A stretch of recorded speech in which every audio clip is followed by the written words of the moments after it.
Now we will discuss in this lecture concept bites.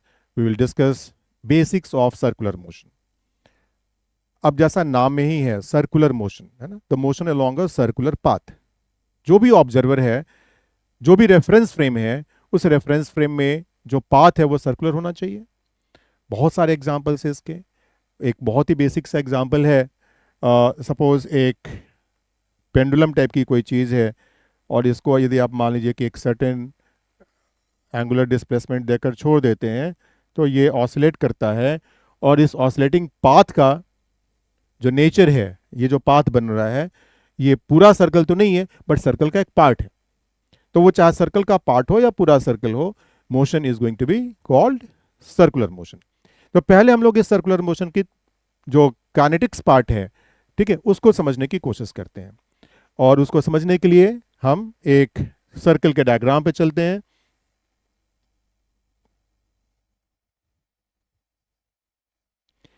So let's see a circle first. तो ये वो circle है और इस सर्कल का रेडियस हम मान लेते हैं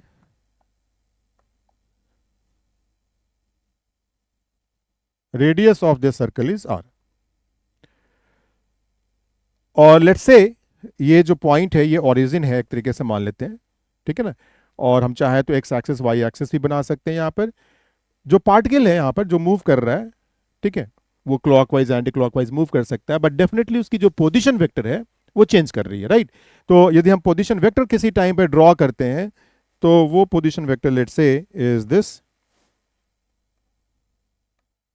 सो this is the position vector as a function of time. As a function of time का मतलब हुआ चेंजिंग पोजीशन वेक्टर. इस पोजीशन वेक्टर का जो मैग्नीट्यूड है वो तो कांस्टेंट रह रहा है, लेकिन डायरेक्शन आप देख सकते हैं it is continuously changing.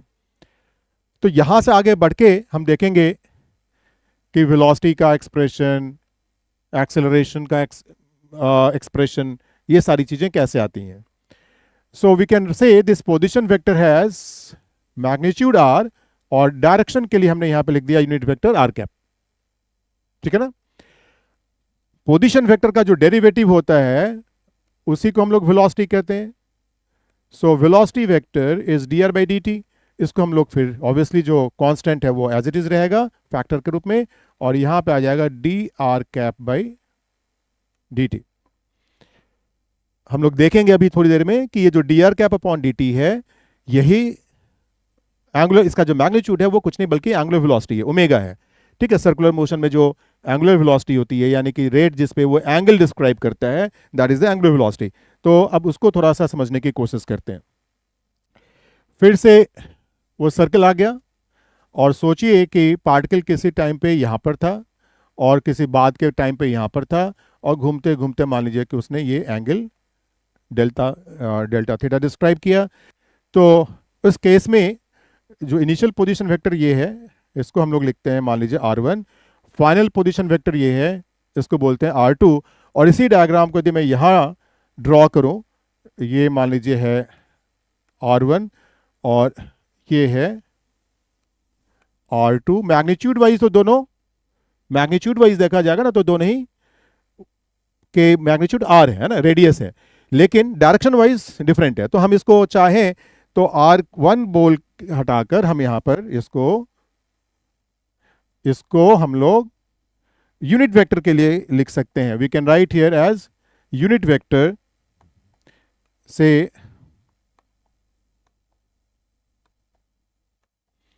This is r cap initial and this is r cap final. तो वैसे केस में क्या होगा कि ये मैग्नीट्यूड 1 हो जाएगा, ठीक है. इन दिस केस ये जो वेक्टर है ये बन गया आपको delta R cap. Change in unit vector जो होगा वो कुछ ऐसा हो जाएगा, और ये एंगल जो है ये एंगल है डेल्टा थीटा. अब ये लेंथ जो है वो 1 है, ये भी लेंथ 1 है. आप थोड़ा सा कैलकुलेशन करेंगे तो आपको इजीली दिख जाएगा कि जो इस डेल्टा आर का जो मैग्नीट्यूड है वो है 2 साइन डेल्टा थीटा बाई 2. लेकिन चूंकि हमें इंस्टेंटेनियस वेलोसिटी निकालनी है, right, D R cap upon D T जब करेंगे तो हम डेल्टा टी को जीरो की तरफ अप्रोच करवाएंगे, डेल्टा थीटा भी जीरो की तरफ अप्रोच जाएगा।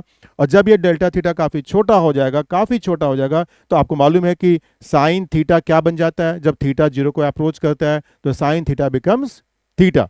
चूंकि साइन थीटा थीटा हो जाएगा तो यहाँ पर हम या इसको डी थीटा बोले, छोटे से एंगल को डी थीटा बोले, तो साइन वाली चीज़ खत्म हो जाएगी, ये टू टू कैंसिल हो जाएगा और मैग्नीट्यूड वाइज ये क्या बच जाएगा, डी थीटा। और मैग्नीट्यूड वाइज जो आपका D R cap upon D T था, ये बन जाएगा D theta upon D T, और इसी चीज को हम बोलेंगे ओमेगा। तो जो पिछले केस में ये जो मैग्नीट्यूड है इसकी, ये तो हो गई आपकी ओमेगा, आर तो अपनी जगह है और ये ओमेगा आ गया। और जो यूनिट वेक्टर होगा अलोंग वेलोसिटी वेक्टर, तो वो किधर होगा, अब फिर से देखिए उसी डायग्राम को, है ना, ये था आपका आर फाइनल, ये था आपका इनिशियल, और ये था आपको का डेल्टा आर। अब ये एंगल जैसे जैसे छोटा होता जाएगा वैसे वैसे ये एंगल किसको अप्रोच करेगा, जरा सोचिए। ठीक है, ये 90 डिग्री है और ये एंगल डेल्टा थीटा बाई 2 है, तो ये वाली angle 90 minus delta theta by 2 है। तो डेल्टा थीटा जब जीरो को अप्रोच कर रहा है तो ये वाली एंगल 90 को अप्रोच कर रही है। इसका मतलब क्या हुआ, जो डायरेक्शन इस वेलोसिटी का है वो डायरेक्शन इस पोजीशन वेक्टर के परपेंडिकुलर होने वाला है, राइट।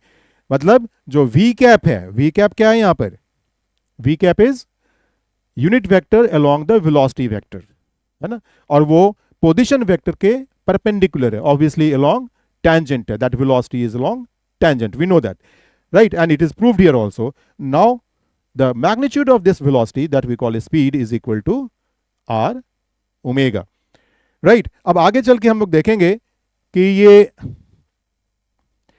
आपका जो सर्कुलर मोशन है, ठीक है, इसको हम सर्टेन कैटेगरी के हिसाब से uniform and non uniform circular motion में ब्रेक करते हैं। डिपेंड कर जाता है कि हम एक्सेलरेशन को क्या ले रहे हैं, ठीक है ना, एक्सेलरेशन को क्या कर रहे हैं। तो वेलोसिटी हमने निकाल ली, तो वेलोसिटी वेक्टर को जो आर ओमेगा था उसको हम स्पीड लेते हुए हम चाहे तो ऐसे भी लिख सकते हैं, और इसको डिफरेंशिएट करेंगे तो हमें क्या मिलने वाला है, एक्सेलरेशन मिलने वाला है।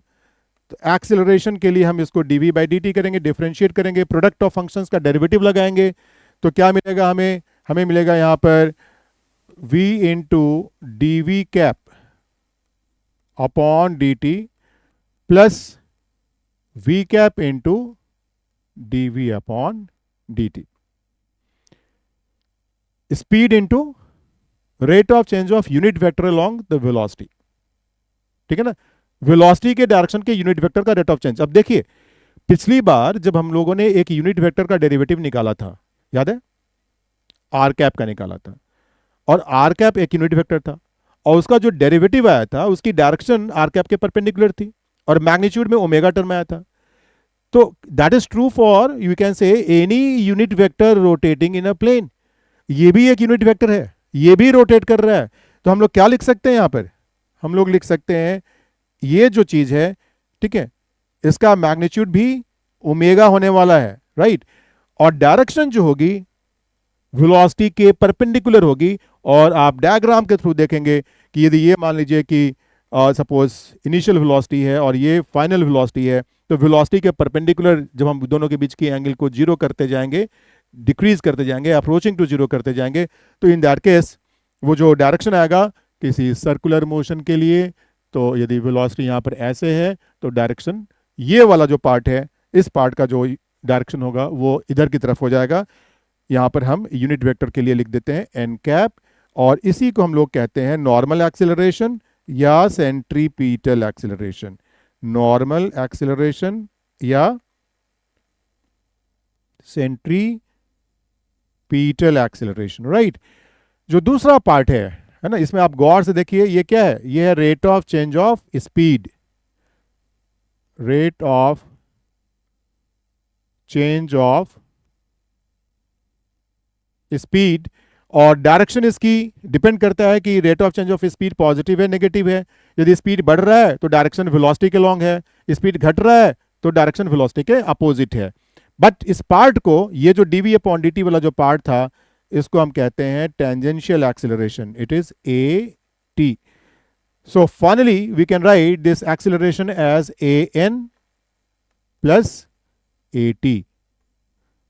an की डायरेक्शन क्या है? नॉर्मल एक्सिलरेशन या सेंटीपिटल एक्सिलरेशन की डायरेक्शन क्या है? तो direction is along radius toward centre, radially inwards, right, जिसकी वजह से हम इसको सेंट्रीपिटल भी कहते हैं, टुवर्ड सेंटर. और at नाम में ही है टेंजेंशियल, तो इसकी डायरेक्शन टेंजेंट के लॉन्ग है. अब टेंजेंट के लॉन्ग दो पॉसिबिलिटीज बनती हैं, along वेलोसिटी और opposite velocity.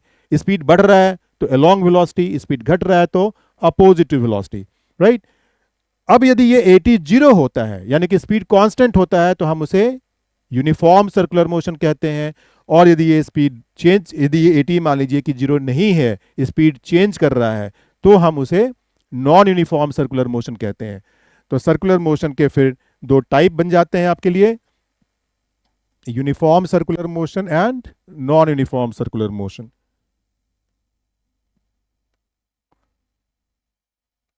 Uniform circular motion यानी कि at is zero, speed is constant and non uniform circular motion, तो यहां पर at is non zero, right. So that's all about kinetics of circular motion.